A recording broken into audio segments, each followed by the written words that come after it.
Hey guys, welcome back to the channel. It's been a while since I've been here, but I've been doing some renovations on the homestead here. Anyway, so we're going to try something different today. I now have a Reximex Throne Gen 2 standard version. It has the 425cc aluminum bottle. Comes a little bit heavy. Has the DMT optic scope on top.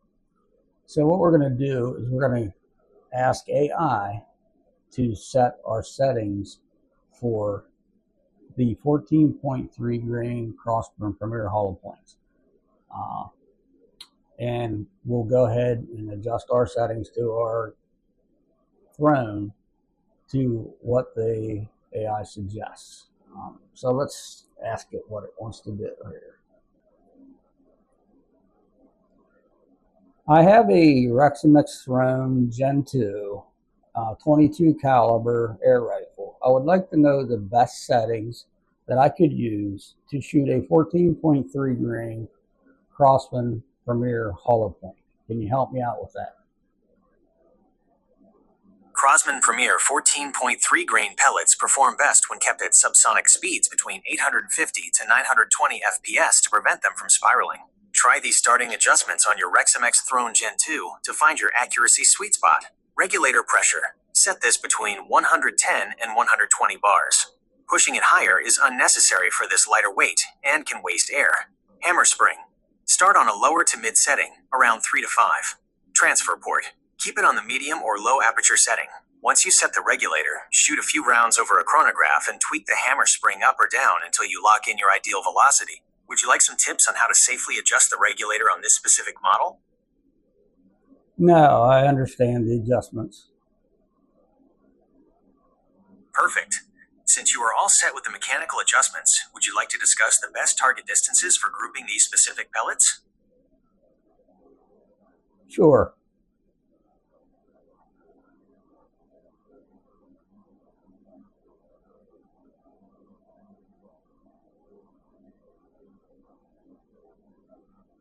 Yeah, so it's saying 30 to 50 yards. We're gonna zero it in at 25 yards. Have some new splatter burst targets up down there, so we'll see what it comes out of it, and we'll make our adjustments accordingly. So let's get this gun filled up. I have all the settings set down to the minimum setting, so we can adjust up to what AI suggests that we use with the 14.3 grain hollow points. And let's see how close we can get to a bullseye. All right, I'll be back with you here in a minute. All right, so the total time on the tank fill was, look at see that or not, 14 minutes and 51 seconds, give or take 10 seconds. So let's go ahead and take a look at these settings here. Okay, right here is your regulator pressure gauge, and this is your tank pressure gauge. So what AI said was it wants us to be around 110 to 120 bars. And right now we are about,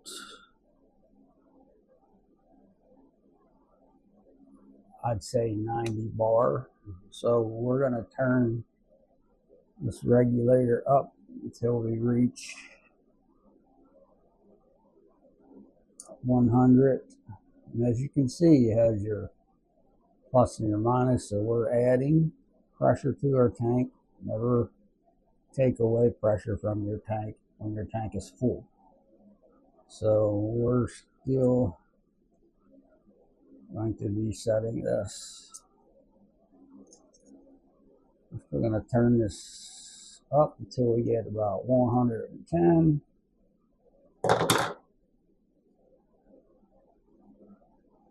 Where are we at? We're right around 100.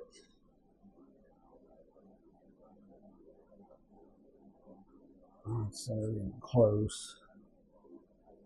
Let's start right there.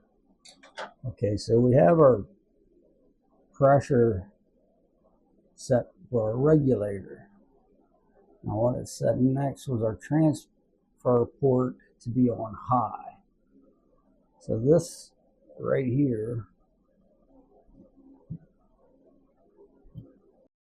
the transport port's on this side.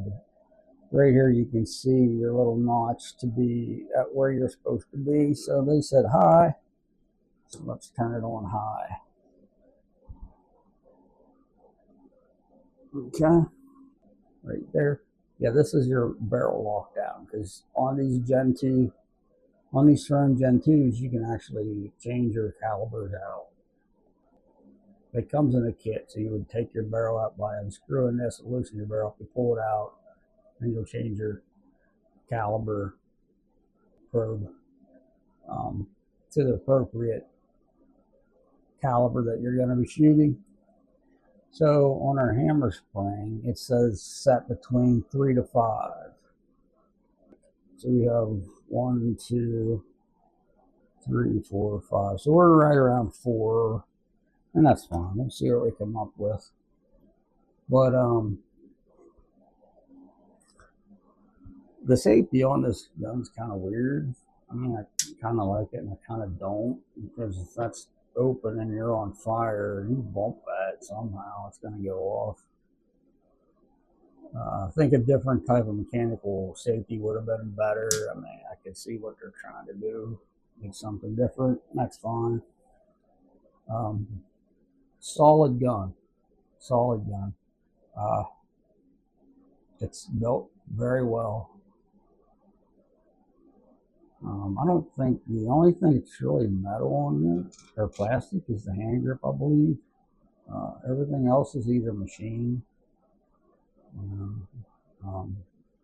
So we're going to put our chronograph on. We just got a cheapo. We'll put that on there and we'll see what kind of speeds we're getting for the AI setting that they gave us.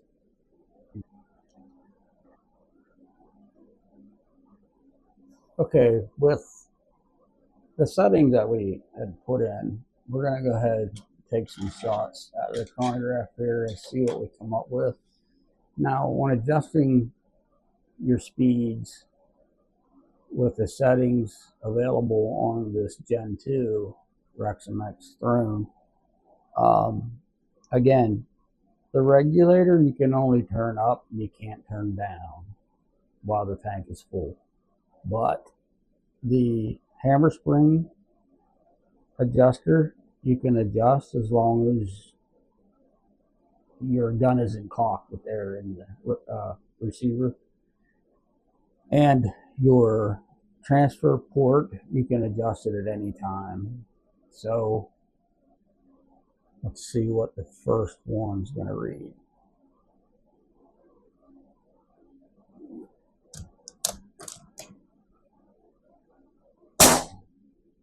Okay, so the first one's reading 972. That's a little fast. So we want to, let's go with our transfer port. So let's kind of try to adjust that down some. Actually, let's do the hammer spring. Well, we're at 3. Let's leave the hammer spring where it's at.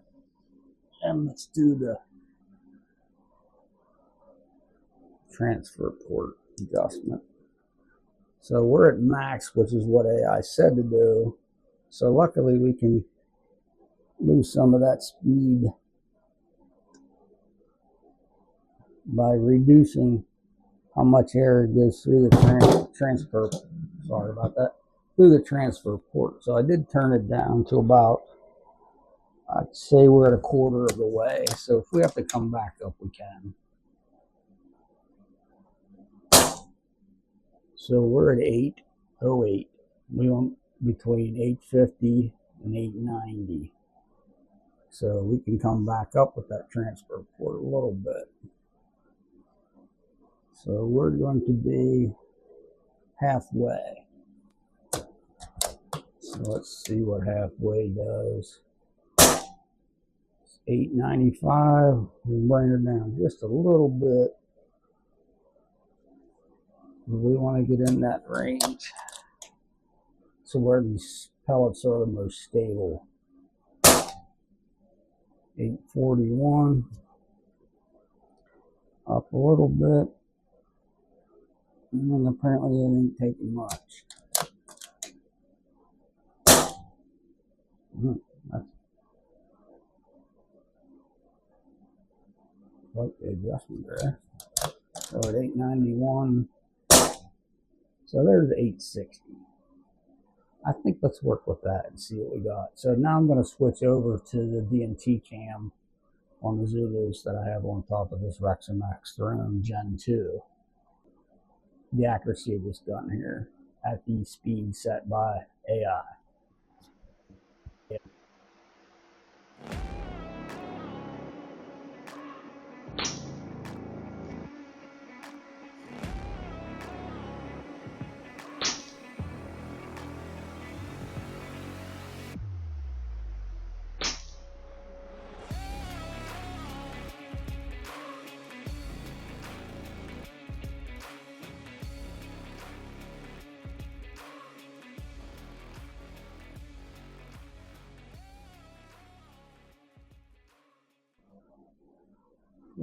There you go. Is AI good?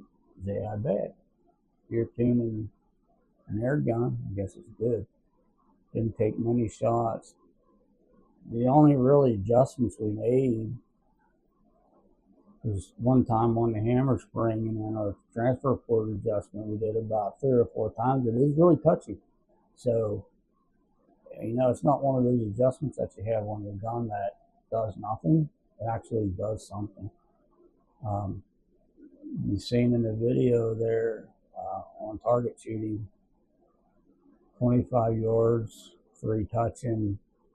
After we figured out where the hold was on 50,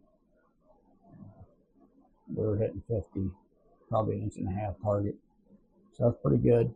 That's squirrel head, 50 yards easy. And we'll test out trouts and 100 yards here coming up in the next video. We'll see what we can do with that. Maybe put a card up there and just try to hit the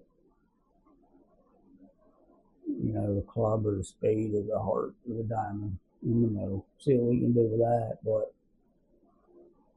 I think it's a good launching point for new air gunners, getting in. They pull out a PCP air rifle and there's all kinds of adjustments on it, or if there's not, but I would suggest getting yourself a chronograph. Mine's the cheapest one you could probably get. I mean, it was like $40, but it works good. And you're going to need that to know what your speed is on your pellets. Because there is a destabilization factor in that with the speed of your pellet and the weight of your pellet. Now, of course, the heavier your pellet you go, the less destabilization you're going to have. You're going to be able to turn your power up on that. But I don't mind shooting these crossbows. They shoot pretty good, as you've seen. So thanks for watching. Don't forget to like and subscribe and share this video. I'm at 50 subscribers, I believe, so you guys can help me out with that. And if you're watching, subscribe, and you can share it. Some of our videos are stupid, some of them are educational, some of them are just pretty cool with 100 yards, 50 yard shots. But thanks for watching. Have a good rest of your day.